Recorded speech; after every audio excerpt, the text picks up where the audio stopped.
Okay, so Extreme Rules with the least amount of extreme matches you can have. So we'll talk first about the New Day versus Sanity in a one fall to a finish tables match.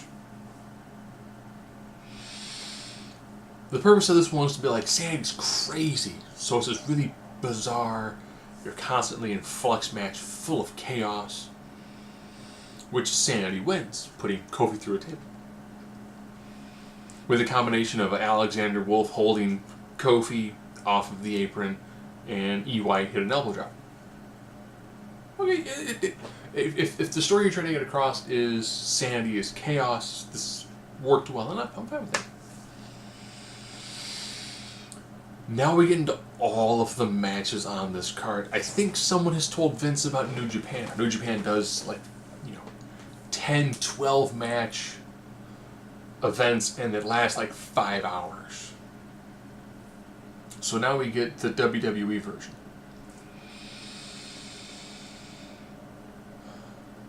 B Team versus the Leaders of World.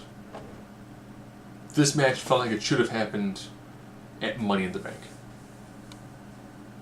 It kind of drug out. The comedy acts that you've seen from both Bo and Curtis were pretty good, but they kept on doing them every single week and it kind of drug. I think that the car accident with Bray Wyatt probably slowed this down more than it should have. But B Team won. Crowd dug it, so you know what? Okay. It also shows how bizarre your tag division is if you've got some absolute monster teams. Teams aren't doing anything.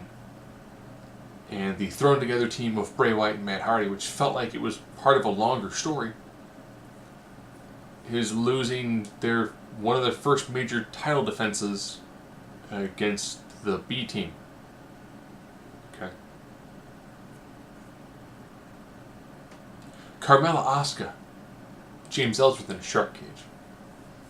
So of course, this was a lot like when we saw Big Cass versus Big Show with Enzo in a shark cage. A lot of stuff dropped by Ellsworth. Carmella tried to use it. Ref was like, "Whoa, why are you holding on to a chain, Asuka? Why is there a can of spray in here?"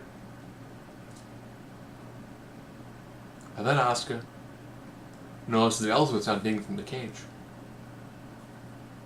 Vicious beatdown Asuka onto Ellsworth as he's dangling from the cage. And then Carmella pushes Asuka face first into the corner of the cage and then pins her. Yes, Asuka has now lost 3 singles matches. Charlotte, Carmella, due to interference, Carmella.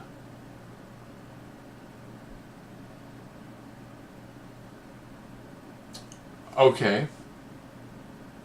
But bizarre booking so far. Okay. The cage match between Strowman and Owens. For the life of me, I have no idea why this match was even made. Owens has been trying to avoid Strowman, but Owens has ticked off Angle's like, fine, I'm putting you all in the cage match. I love the fact that Owens begins the match by trying to run away. Good. If you're beating off of the fact that, Owens is running away from Strowman, then yes, you should run away every opportunity. Strowman be like, what happened to fight? Owens, fight! You run, Owens, run, coward! And then Owens starts working him over. Bring in the handcuffs. I like it. Good. This match told a pretty good story. Owens gets to the top because he's got Strowman handcuffed. Strowman breaks free. Choke slams Owens from the top of the cage through an announce desk.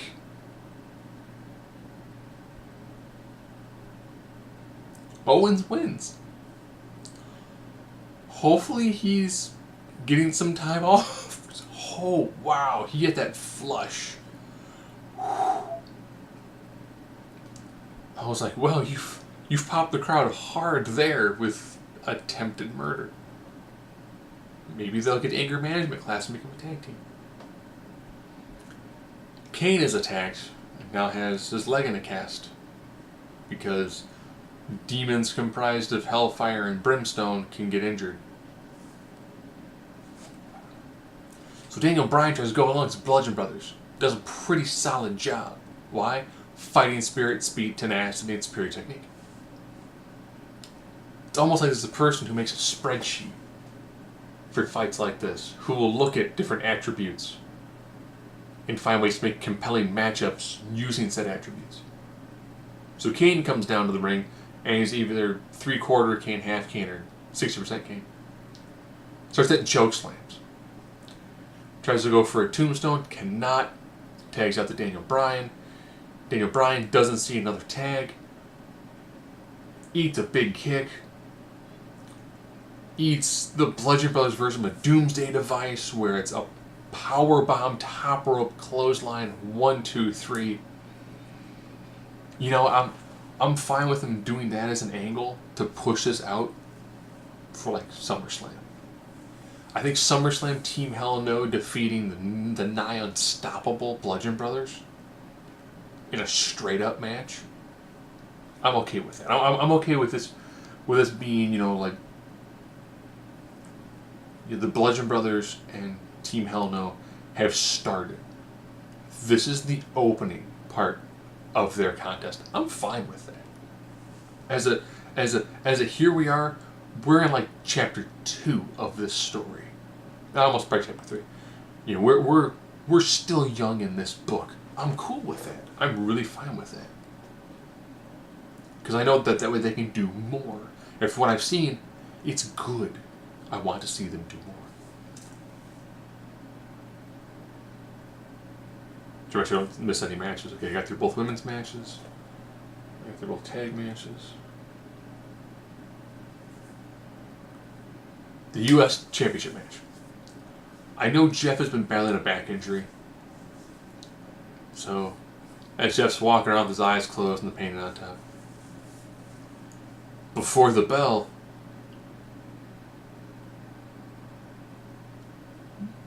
Shinsuke Nakamura just punts him. Bell hasn't rang. It's fine. It's fine. It's Extreme Rules. Why not? Why not like a cup on a pole match? Russo this up. They asked Jeff, Jeff, are you ready to go? As he swallows his testes. Kinshasa. 1, 2, 3. Shinsuke new champion.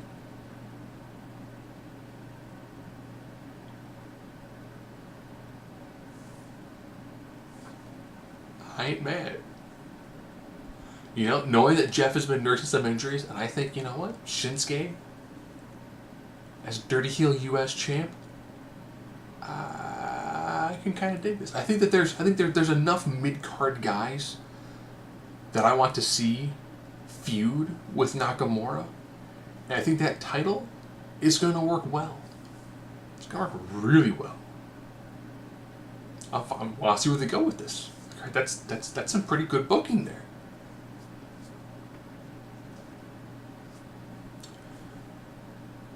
Nia Jax, Alexa Bliss. Extreme Rules match. Nia comes down with Natalya. Alexa comes down with Mickie James. Natalya is in wrestling gear. Mickie is in Night on the Town gear. And Ronda Rousey is outside the ring using heat vision, staring a hole straight through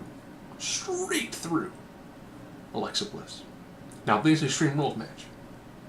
I'm thinking, you know what? If I'm Bliss, I'm having Mickie get involved right as soon as possible. Throw a bunch of hardware in the ring. Nia starts beating down on Bliss. Mickie kind of gets involved. After Mickie gets involved, then Natalya gets involved. Then Ronda Rousey gets involved to beat up Mickie. Mickie comes back involved after Ronda Rousey's beating up Bliss. They then take out Natalya. And then now Mickie James is able to do enough to kind of take Rousey out long enough for Mickie James and Alexa Bliss to beat down Nia Jax, DDT onto a chair. Victory. Bliss took some better bumps in this match, but I will say her swinging a chair at Nia Jax was really bad. If you're afraid to do the swing, then you do the, you hold the chair, hand at the front, hand at the back, and you just jab them in the stomach. If you're afraid to swing the chair at somebody, that's when you do back hits. If you can't do a shot to the stomach, hold it, ram it in. When they lean down, chair to the back. And you know what? Bliss retaining. The only part I didn't like is Mickie James should have came down in ring gear and should have gotten involved more often. And once you started getting involved, Natalya should have gotten involved against Mickie a lot sooner. I know faces are dumb, but if I'm looking across the ring and I see, someone working with my opponent and handing them weapons, I'm gonna run and try to stop them. The overall booking was questionable, but they did some of the right stuff. They just waited way too long to do it. Roman Reigns, Bobby Lashley. I'm glad they showed that Lashley's a superior wrestler. Roman's a better striker. I'm fine with that. Seeing Roman wrestle a more aggressive style, I'm fine with that. Seeing Bobby make the occasional dumb move, like when he got thrown into the ceiling and jumped on top of it, and then stopped, so Roman could push him off, just felt kind of awkward. The elbow shot to the head, which made Lashley groggy, and he sold it well, I'm fine with it. Overall, this was a decent, hard-hitting enough match. And then having Roman eat a spear from Bobby Lashley and get pinned, I'm okay with that.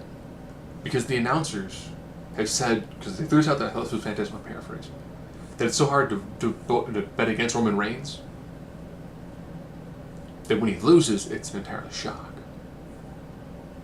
Thank you. That's the problem that the fans have.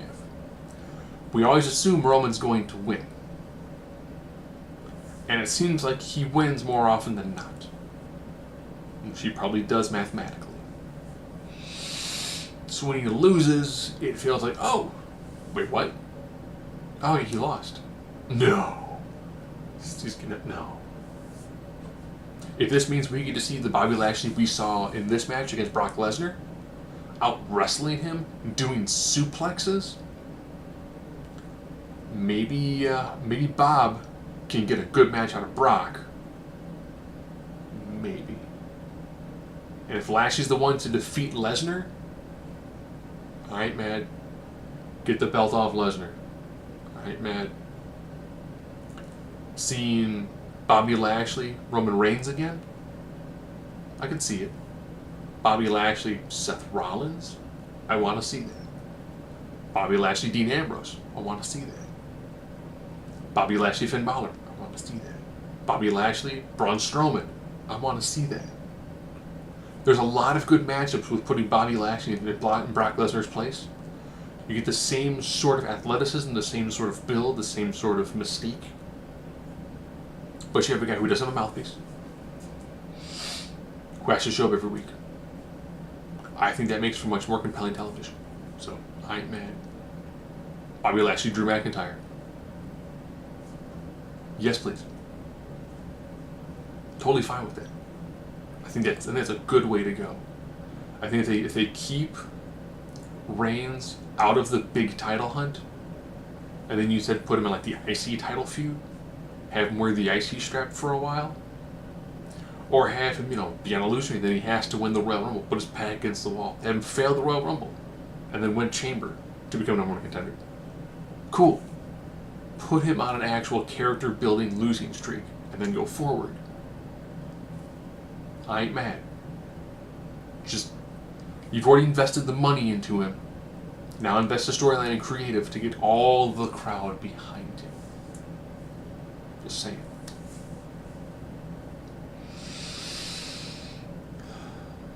Oh, Balor Constable Corbin.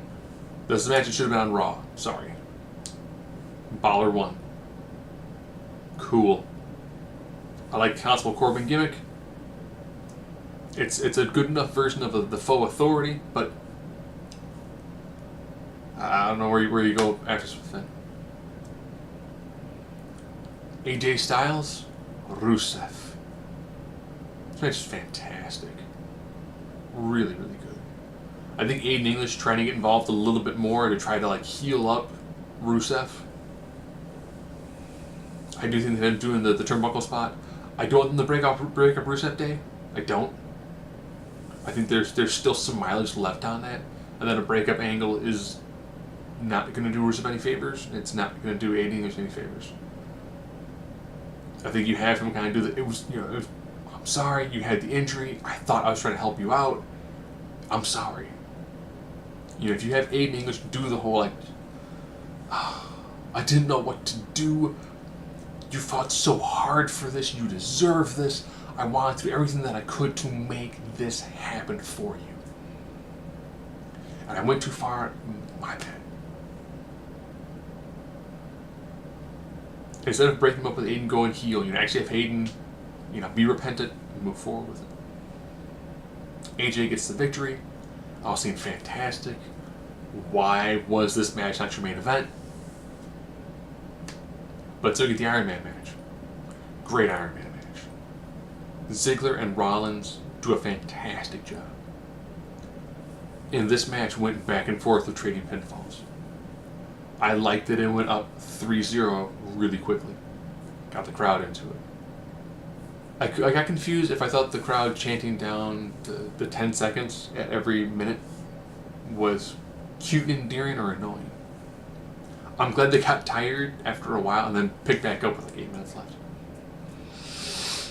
I will say the last 10 minutes of this match are fantastic. These two guys put on a solid match. That ending minute was perfect.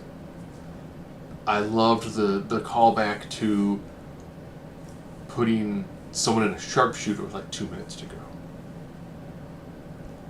Because as much as they call Dolph Ziggler, baby Shawn Michaels, doing that spot in Iron Match was fantastic. When the announcer was talking about it, they're like, "Oh, well, we've had two that were 6 to 5." And I was like, I think those were over half an hour matches. I was like, wasn't Rock Triple H 60 minutes? Was an Undertaker running and DX? And when it was done, it was tied. I was like, that deflates the crowd. Had Angle come down and said, no, we're not in this as a tie. There has to be a winner. And then restart it for a sudden death. There you go. That pops the crowd. I mean, if Ziggler wins, hey, he still had to defeat Rollins. But change of advantage. I probably would have flopped those two matches around. I would have had the Iron Man match happen before AJ Styles Rusev. I'd have had AJ Styles Rusev main event. But all in all, man, this was not like a 5-hour event. This is not. It's not. It's totally not. It really is not. If you want to do this long of an event, what you also throw in? You throw in a cruiserweight match. Put the cruiserweight title on the line, or you do a cruiserweight, 4-man match. You do a tag match. You do something else. You throw in some additional match from the other divisions. Because you only saw 2 women's matches there for the title.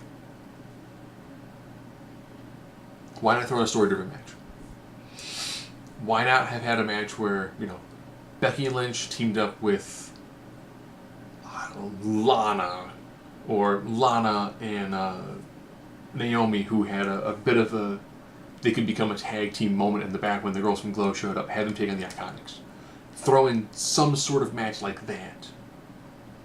Just to show, we're going to continue building storylines on the other shows, instead of just being a really raw driven event.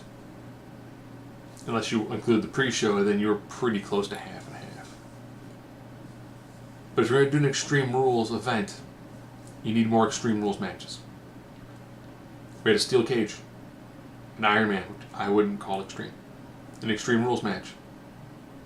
And if you include the opener, tables match. Technically, you had 3 matches that would constitute Extreme Rules. One you see at TLC. Steel Cage you can see anywhere. So they had Extreme Rules match. Doesn't seem like you could call Extreme Rules. This is, you can call this one Payback.